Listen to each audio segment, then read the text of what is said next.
जहर पिया, जहर पिया जीवन दिया, जहर पिया जीवन दिया। कैसा उदार तू आयो शरण तिहारी भोले, आयो शरण तिहारी भोले। कैलाश के निवासी नमो बार बार हूँ, नमो बार बार हूँ। आयो शरण तिहारी भोले तार तार, आयो शरण तिहारी भोले, आयो शरण तिहारी भोले तार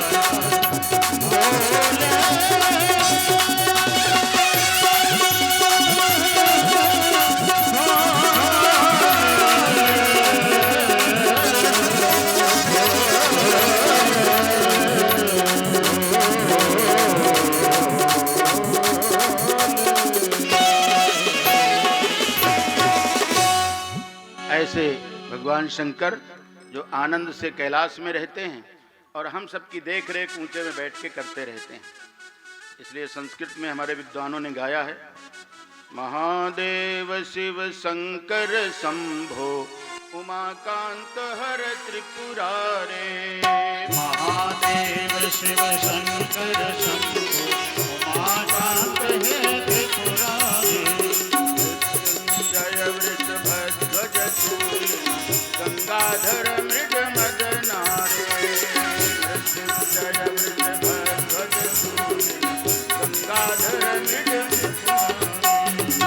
रुद्रम पशुपतिमीशानं कलये काशीपुरी नाथं।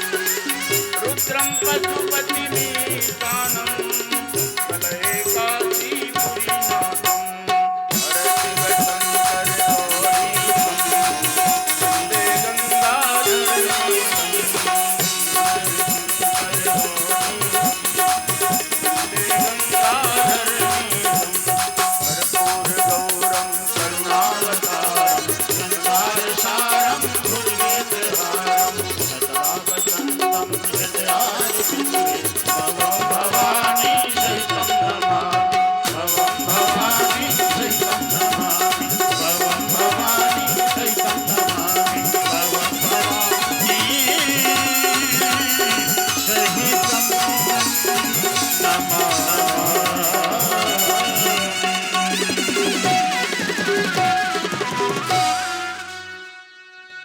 ऐसे हमारे भगवान भोलेनाथ श्रावण के महीने में जब शिव पुराण की कथा होती है तो भगवान शंकर के अनंत गुणों का और अनंत रूपों का वर्णन सुन करके बड़ा विचित्र आनंद होता है कि ऐसे भी देव जो सब देवों में महादेव हैं, देवाधिदेव हैं, आखिर उनको देवाधिदेव की उपाधि कैसे मिली।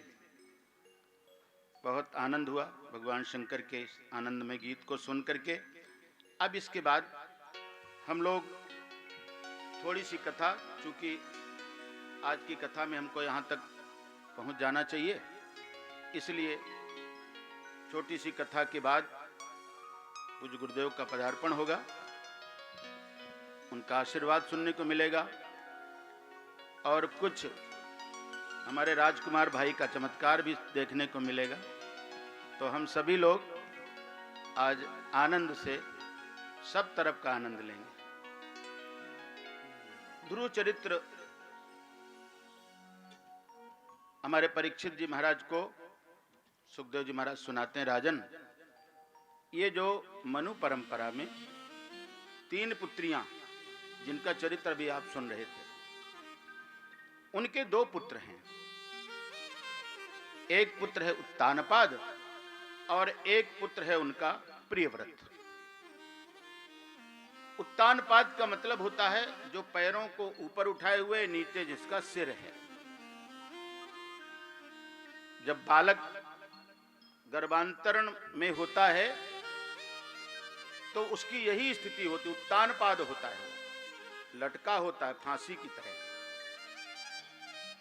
और 9 महीने तक लगातार उसकी यह स्थिति रहती है। और बार बार जन्म लेना, बार बार मरना, इसी को सबसे बड़ा नरक कहा जाता है। ये कुंभी पाक नरक है।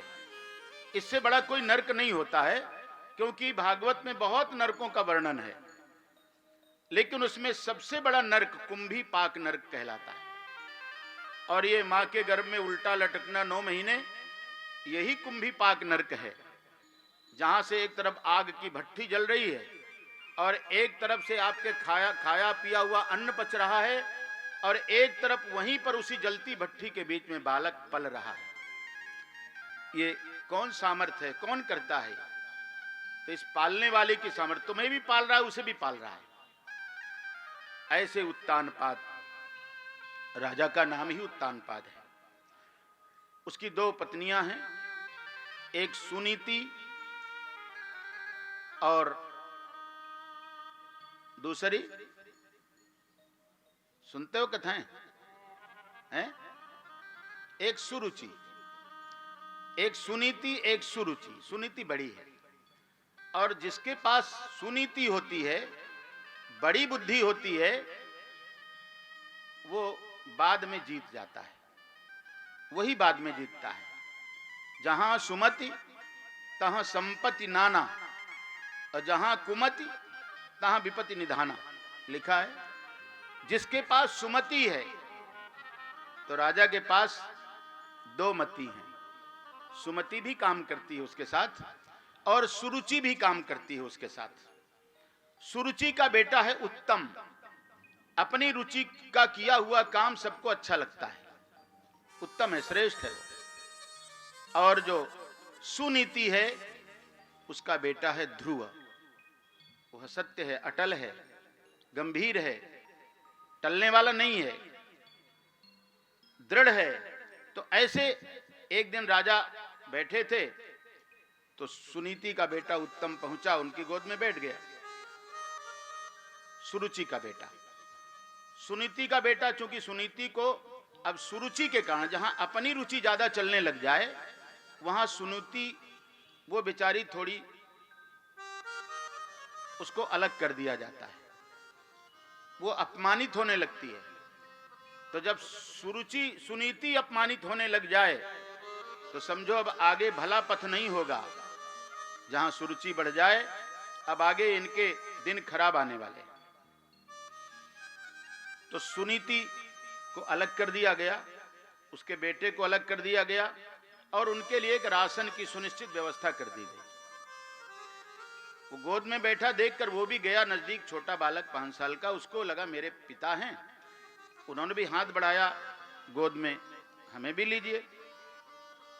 तो सुरुचि ने झटक दिया, उसको खतरा लगने लग गया कि कहीं अगर ध्रुव नीति मेरे बेटे पर थोड़ा प्रभावित हो गई, तो मेरी जो रुचि का विषय है उत्तमता, वो मेरे काबू से बाहर हो जाएगी। इसलिए उन्होंने उसको नहीं बैठने दिया, झटक करके एक तरफ कर दिया।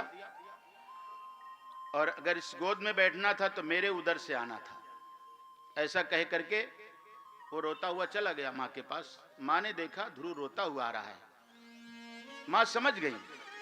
लेकिन माँ की धैर्यता, गंभीरता देखिए, ये मातृत्व है, ये उदारता है। दूसरा कोई होता तो भड़क जाता एकदम से।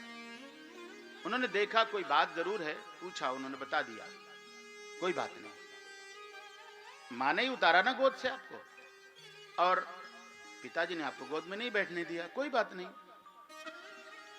हम आपको परम पिता की गोद में बिठाएंगे।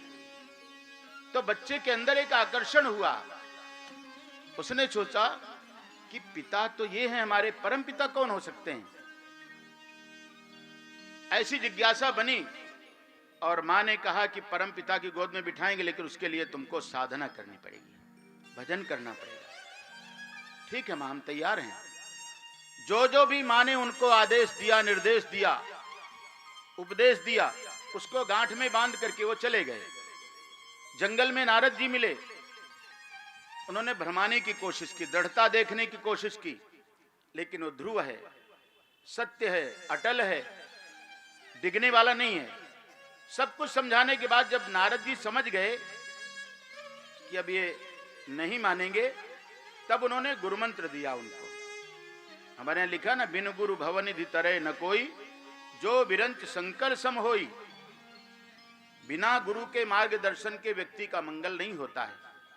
तो नारद जी ने ध्रुव जी को गुरु मंत्र प्रदान किया और उस गुरु मंत्र का बल लेकर के जंगल में साधना करते हैं। वो प्राणायाम की सिद्धि करते हैं। अष्टांग योग, यम, नियम, आसन, प्राणायाम, प्रत्याहार, धारणा, ध्यान, समाधि तक की यात्रा करते हैं। और प्राणायाम सिद्ध व्यक्तित्व जो होता है वो सारे जगत के प्राण का आयाम होता है। और जब प्राण के आयाम को ही रोक दिया जाएगा तो फिर सबकी जिंदगी खतरे में पड़ जाएगी। तो जब ध्रुव जी ने प्राण के आयाम को सुरक्षित किया, देवता भी कंपित हो गए, धरा कुलाने लगी और भगवान के पास सब प्रार्थना लेकर के गए, प्रभु ये क्या हो रहा है। भगवान ने कहा कोई बात नहीं, चिंता मत करो।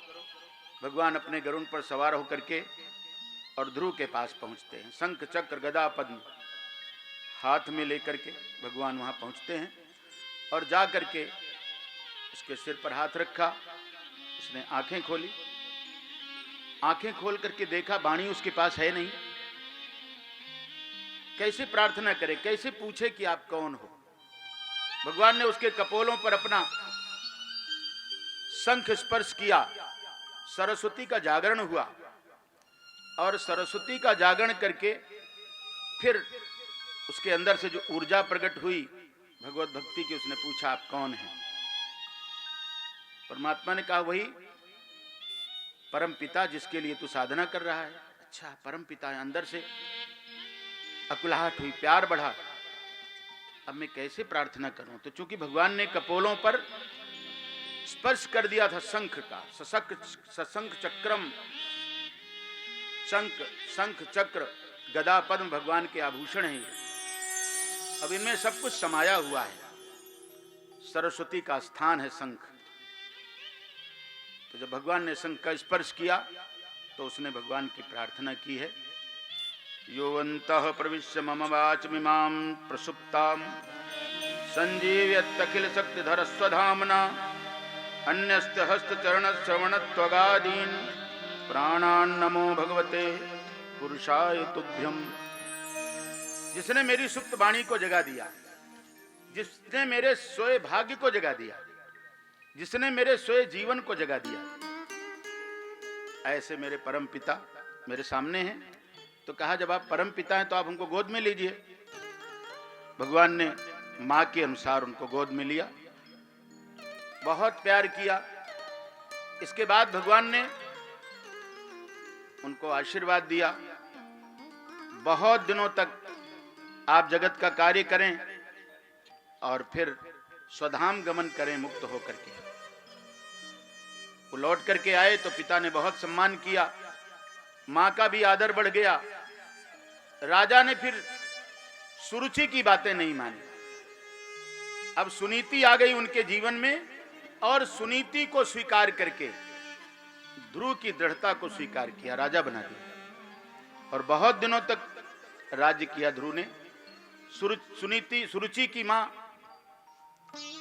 उसका बेटा जंगल गया था तो वहां जो रहने वाले वनवासी थे उन्होंने उनके साथ युद्ध हुआ, उसको मार दिया गया।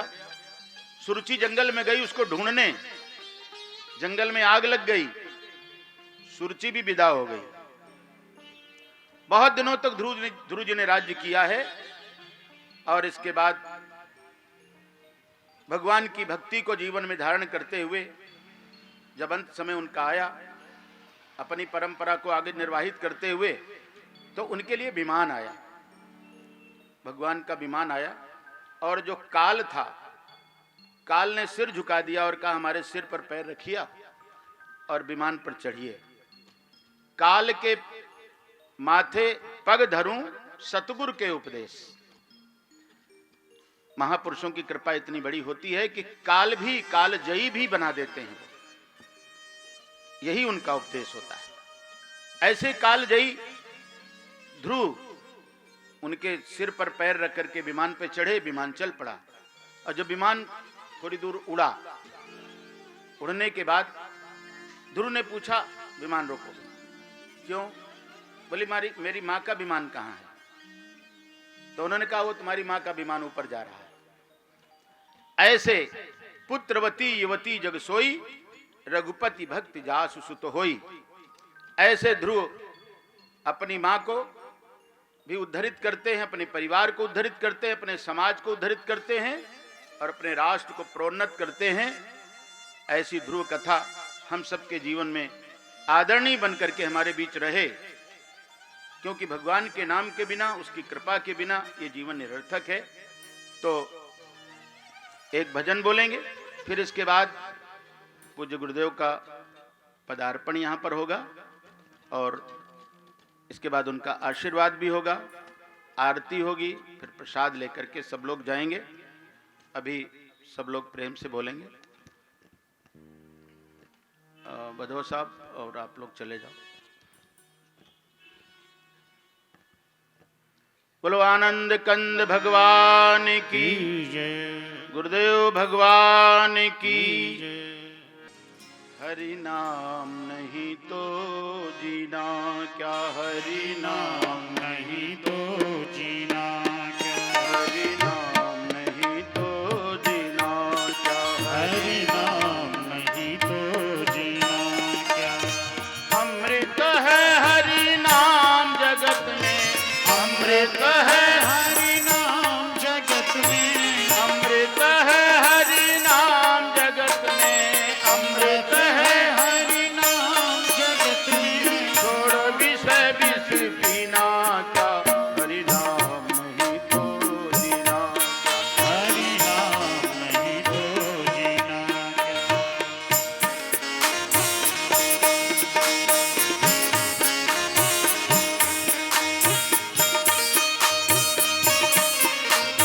अमृत है हरि नाम जगत में, अमृत है हरि नाम जगत में, छोड़ विषय विष पीना क्या। हरि नाम नहीं तो जीना क्या, हरि नाम नहीं तो जीना क्या।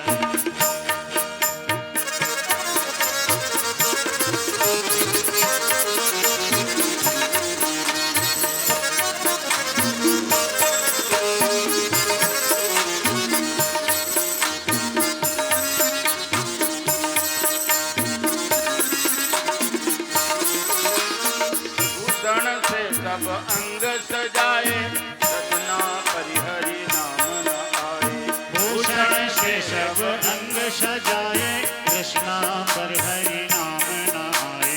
भूषण से सब अंग सजाए, रत्ना पर हरि नाम न आए। भूषण से सब अंग सजाए, कृष्णा पर हरि नाम न आए। देह पड़ी रह जाए यहीं पर, देह पड़ी रह जाए यहीं पर, कुंडल और नगीना क्या, हरि नाम नहीं तो जीना क्या, हरि नाम नहीं तो जीना क्या। हरि नाम नहीं तो जीना क्या। हरि नाम नहीं तो जीना क्या। अमृत है हरि नाम जगत में, अमृत है हरि नाम जगत में, छोड़ विषय विष पीना क्या, हरि नाम। नाम नहीं तो जीना क्या, हरि नाम नहीं तो जीना क्या। जय हो।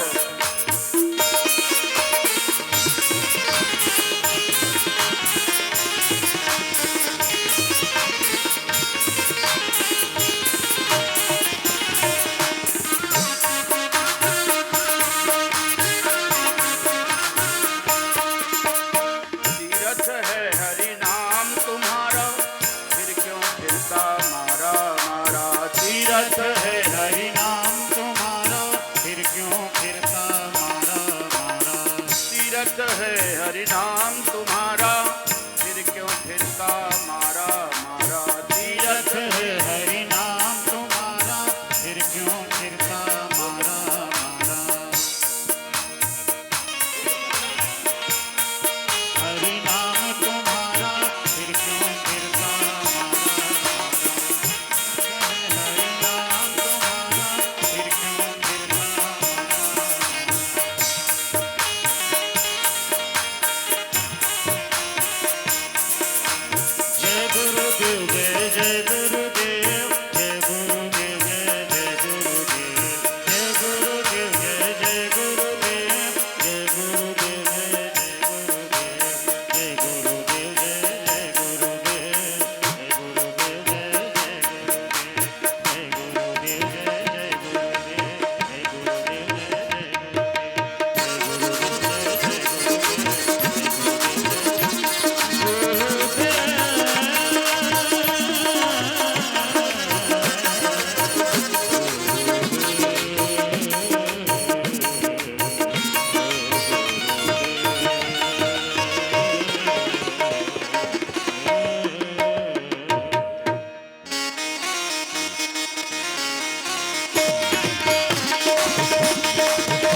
सब लोग बैठ जाओ।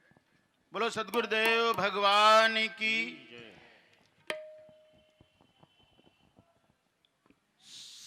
सब लोग एक दो बार गुरुदेव की कृपा का अनुभव करते हुए सब लोग बोलेंगे, गुरुदेव तुम्हारी जय जय जय, गुरुदेव तुम्हारी जय जय जय, तुम्हारी जय जय जय, गुरुदेव गुरुदेव तुम्हारी जय जय जय, गुरुदेव तुम्हारी जय जय जय, गुरुदेव तुम्हारी जय जय जय, गुरुदेव तुम्हारी जय जय जय, गुरुदेव तुम्हारी जय जय जय, मेरे देव तुम्हारी जय जय जय, मेरे देव तुम्हारी जय जय जय, मेरे देव तुम्हारी जय जय जय, मेरे देव तुम्हारी जय जय जय, मेरे देव तुम्हारी जय जय जय। बोलो सद्गुरुदेव भगवान की। अपने इस आश्रम को पूज्य गुरुदेव के द्वारा जो स्थापित है उसको लगभग 27वां वर्ष हो गया, और गुरुदेव की इसी कृपा का अनुभव करने के लिए, उनकी कृपा की प्राप्ति के लिए सतत ये मार्ग हमारे सामने उपस्थित रहे, जिससे एक परिवार नहीं, आगे आने वाली संतति भी उसका लाभ लेती रहें। गुरुदेव के ज्ञान का जो भंडार है वो सब तक पहुंचता रहे, बारी बारी से सब संस्कारित होते रहें। उसके लिए जो गुरुदेव ने कृपा की है, हम सब गुरुदेव के ऋणी हैं, और उनकी कृपा हम सबको सतत मिलती भी रहती है। सबसे बड़ी बात, हम सब जानते हैं कि गुरुदेव का ये पवित्र पावन जीवन बचपन से लेकर के सतत प्रवाहशील रहा है, और सबके बीच जाना, सबके बीच रहना, सबके घरों का प्रसाद लेना, सबको प्रसाद देना, ऐसा लगता है जैसे प्रसन्नता बांट बांट करके ही उन्होंने अपने जीवन को लगातार चरैवेत के रास्ते पर रखा है। और उसी पथ पर, क्योंकि पूज्य गुरुदेव का पथ आध्यात्मिक पथ है, और अध्यात्म ही विश्व को ऊंचाइयों तक ले जा सकता है, अध्यात्म ही विश्व को शांति दे सकता है। ये गोली बारूद बम से विश्व में कभी शांति नहीं हो सकती है। ये गुरुदेव का आदेश उपदेश रहा है, और इसी परंपरा में हमारे जो मान बिंदुओं का अपमान कितने दिनों से हो रहा है। हमारे लाखों लोग बलिदानी हुए श्री राम जन्मभूमि मंदिर के विषय में, तोड़ तोड़ करके किसी ने कुछ कर दिया, किसी ने कुछ कर दिया, और लगातार अपमान झेलते झेलते 500 वर्ष लगभग हो गए। इसके बाद गुरुदेव और कुछ महापुरुष जो आज इस धरा पर नहीं हैं, वो लाडले आज, उनका स्मरण करते हुए हम इस बात को उनको भी साक्षी मान रहे हैं। आज महापुरुष कभी जाते नहीं, सतत सबके बीच रहते हैं। उनके संकल्प का एक बहुत बड़ा जो हिस्सा है, उस हिस्से का ही परिणाम, उनकी सोच का परिणाम, उनके त्याग का परिणाम, और उनके जनजागरण का परिणाम। आज ढांचा टूटा, और उसके बाद ढांचा टूटते समय ऐसा लग रहा था जैसे समुद्र में ज्वार भाटा आ रहा हो। जिन आंखों ने उन्हें देखा है वो कभी भूल नहीं सकते, और लगता था कि यह कार्य जिसके लिए गुरुदेव आदि महापुरुषों का सत्संकल्प जुड़ गया है, यह कार्य कभी इन आंखों से देखा जा सकेगा, इसकी महिमा को सुना जा सकेगा। और गुरुदेव आदि महापुरुषों की कृपा से वह समय भी हमको देखने के लिए मिल गया, मिल रहा है, और आगे मिलेगा। गुरुदेव हमारे इस राम जन्मभूमि ट्रस्ट के जो निर्माण ट्रस्ट है, जो सरकार ने घोषित किया है, उस ट्रस्ट के मूल रूप से हमारे गुरुदेव उसके एक विशिष्ट सदस्य के रूप में चुने गए हैं। तो मैं आज हम सबको इतनी प्रसन्नता है, मेरे पास शब्दों का भी कई बार अभाव लगता है। इतनी हमें खुशी हो रही है कि हमारा अखंड परमधाम, जो गुरुदेव ने इस संस्था को विश्वविख्यात कर दिया, और आज तो राम जी के साथ जुड़कर, राम मंदिर के साथ जुड़ करके हम लोग तो राम जी के साथ सतत जुड़ने वाले लोग हो गए। कभी भी राम जी विस्मृत नहीं हो सकते हैं। हमारे गुरुदेव ने वो हमको सौभाग्य दिया है और वो हमको गौरव प्रदान किया है। तो ऐसे पूज्य गुरुदेव आज हमारे अपने स्थान पर, स्थान के कार्यक्रम के इस उत्सव पे पधारे हैं। भाई व्यवस्था दो। हाँ। सबसे पहले हमारे राजकुमार जी मंच पर आएंगे और आकर के पूज्य महाराज श्री का माल्यार्पण करके स्वागत करेंगे। हैं? नहीं, जादू से तो मैं करवाऊंगा वो जादू वाला अलग करिएगा, कोई बात नहीं। हाँ जी महाराज जी, बहुत अच्छा भी दिखाने वाले हैं थोड़ी देर में। और हमारे बचन सिंह जी विश्व हिंदू परिषद के जो सचिव हैं दिल्ली प्रदेश के, वो भी आकर के पूज्य गुरुदेव का माल्यार्पण करके आशीर्वाद प्राप्त करेंगे।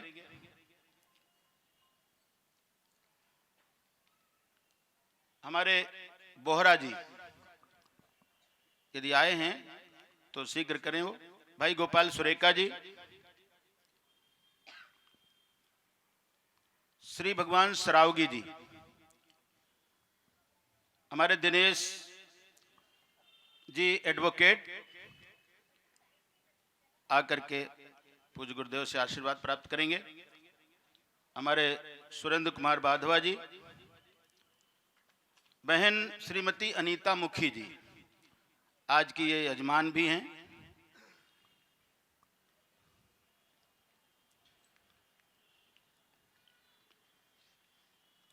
श्री भगवान अग्रवाल जी आकर के गुरुदेव के चरणों में प्रणाम कर आशीर्वाद प्राप्त करेंगे।